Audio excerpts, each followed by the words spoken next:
Crônicas do Amanhecer. Balneário Gaivota, 8 de maio de 2018. Por Feijão, Centro Espírita Allan Kardec. Brasil ficou mais triste no último ano, diz relatório da felicidade.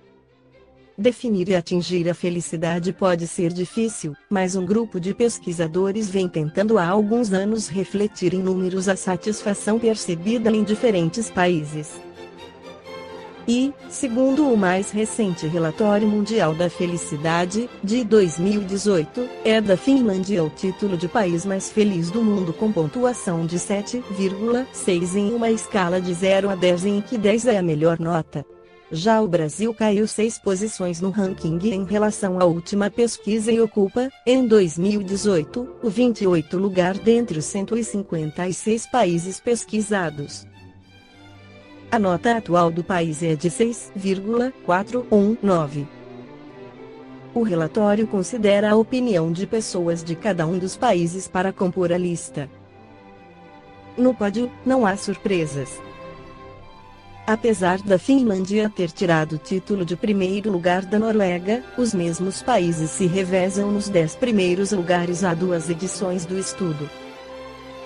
No relatório recém-publicado, 58 nações mostraram melhora significativa em relação a edições anteriores e outras 59, piora.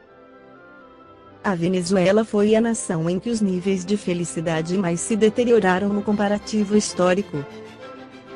O país perdeu 2,2 pontos em uma escala de 0 a 10 desde 2008, tendência que o relatório atribui ao fato do país estar passando por processos políticos, sociais e econômicos difíceis nos últimos anos. Já o Brasil teve a 26 mais acentuada queda. O estudo não explica detalhadamente os aspectos que levam a oscilações nas notas, mas trechos do documento citam que, no Brasil, assim como em outros países da América Latina, a percepção de corrupção generalizada, as dificuldades econômicas e os índices de violência contribuem para uma perda na satisfação da população em relação à própria qualidade de vida. O relatório cita, por exemplo, que para 36% dos brasileiros seus rendimentos são insuficientes para cobrir suas necessidades. Além disso, 15% dos entrevistados no Brasil, Equador, Peru e Venezuela relataram terem sido vítimas de algum crime no último ano. Importância da família e dos amigos. Por outro lado, o relatório dedica parte importante de sua análise à importância dada, na América Latina, às relações interpessoais. Segundo os autores da pesquisa, tal fenômeno na região mostra que o rendimento financeiro nem sempre é determinante ou mesmo suficiente para explicar a satisfação sentida pelas pessoas. Os dados que emergem da América Latina mostram que os indicadores de avaliação de vida são mais elevados do que se poderia supor a partir de níveis de renda na região, diz o documento. Em outras palavras, parece que o conjunto de indicadores sociais e econômicos que são comumente usados nos estudos de desenvolvimento não fornecem um quadro completo do bem-estar dos latino-americanos. No Brasil, 50% dos entrevistados afirmaram ter visitado um sobrinho ou uma sobrinha mais de 2 vezes nas últimas 4 semanas. Também é alto, no país, o percentual de pessoas que relataram ter estado com um amigo próximo diariamente ou várias vezes em uma semana, mais de 60%. Os espíritos que trabalharam na codificação da doutrina espírita respondem a Allan Kardec na pergunta 922 do Livro dos Espíritos: a felicidade terrestre é relativa à posição de cada um, o basta a felicidade de um faz a infelicidade de outro. Entretanto, há uma medida de felicidade comum a todos os homens. Para a vida material, é a posse do necessário; para a vida moral, é a consciência tranquila e a fé no futuro. Mas a maioria de nós ainda não entende a felicidade de pessoas que trabalham muito, ganham pouco e ainda conseguem dispor do seu pouco tempo para ajudar os outros. E estão sempre de bem com a vida, exclamamos desorientados. No livro O Homem Integral, psicografado por Divaldo Franco, Joana de Ângeles comenta: a vida feliz é um dar, um incessante receber. Toda doação gratifica, e nela, embutida, está a satisfação da oferta, que é uma forma de gratulação. Aquele que se recusa à distribuição padece a hipertrofia da emoção retribuída e experimenta a carência, mesmo estando na posse do excesso. Na resposta da pergunta 1009 do Livro dos Espíritos, o apóstolo Paulo afirma que, gravitar para a unidade divina, eis o fim da humanidade. Para atingi-lo, 3 coisas são necessárias: a justiça, o amor e a ciência. 3 coisas lhe são opostas e contrárias: a ignorância, o ódio e a injustiça. Então o conceito de felicidade, atual e futura, pode ser resumido na seguinte orientação espírita para a vida material: é a posse do necessário; para a vida moral, a consciência tranquila e a fé no futuro. A felicidade era medida pelos haveres acumulados, pela tranquilidade de não ter que se preocupar com o presente nem com o futuro. Mesmo as religiões que preconizavam as renúncias aos bens terrenos, reverenciavam os ricos e poderosos, inclusive possibilitando a estes compra do céu.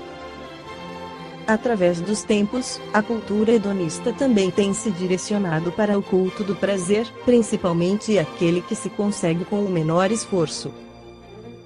Então os mais felizes seriam somente os que tivessem acumulado bastante, pois poderiam satisfazer seus desejos com facilidade e ainda teriam a garantia do reino dos céus. E nos acostumamos e repetimos o ditado tão antigo: dinheiro não traz felicidade, porém ajuda a consegui-la. Em nossos julgamentos apressados não paramos para pensar. Quando vemos a riqueza, a beleza material que ela pode proporcionar, não pensamos se, realmente, atrás desse glamour, existe felicidade. O que acontece é que confundimos felicidade com desejos e satisfações realizados. Nos acostumamos a pensar felicidade como algo que está para a gente e não em algo que está na gente. Daí felicidade pode se resumir a várias satisfações e posses, como a criança que ganha muitos brinquedos. Vamos refletir: já observaram que a criança, quanto mais brinquedo ganha, menos curte cada brinquedo? O seu prazer com cada brinquedo dura pouco, logo se sente desmotivada e quer outro. De repente nada mais agrada. E crescemos, mas continuamos, na maioria das vezes, querendo nossos brinquedinhos. E pensamos: se eu tivesse tal vestido, seria muito feliz; se tal pessoa estivesse ao meu lado, seria muito feliz; carro novo, casa, iate, e por aí vão as minhas felicidades. Chega um momento em que percebemos que aquilo que chamamos de felicidade, são lances de satisfações, que acabam rapidamente. Acabamos sentindo um certo vazio. Isto porque, como nos diz Joana de Ângeles, ninguém consegue viver em harmonia consigo mesmo sem a autorrealização, sem a conquista de metas que permitem essa emoção estimuladora e vital. A vida possui outros significados mais profundos, outras realizações que nos darão um outro tipo de prazer ético, estético, espiritual. Não é palpável ou comprável. Para que exista essa alegria, ou felicidade, é preciso que nos conheçamos. Dessa forma teremos um comportamento psicológico mais maduro, sabendo que nossas ações se integram ao cosmo, que somos seres espirituais, imortais. Quando nos conscientizamos dessa realidade, a de que somos espíritos imortais, fica mais fácil buscamos o nosso crescimento intelectual e moral, e com isto a nossa marcha à felicidade acontece.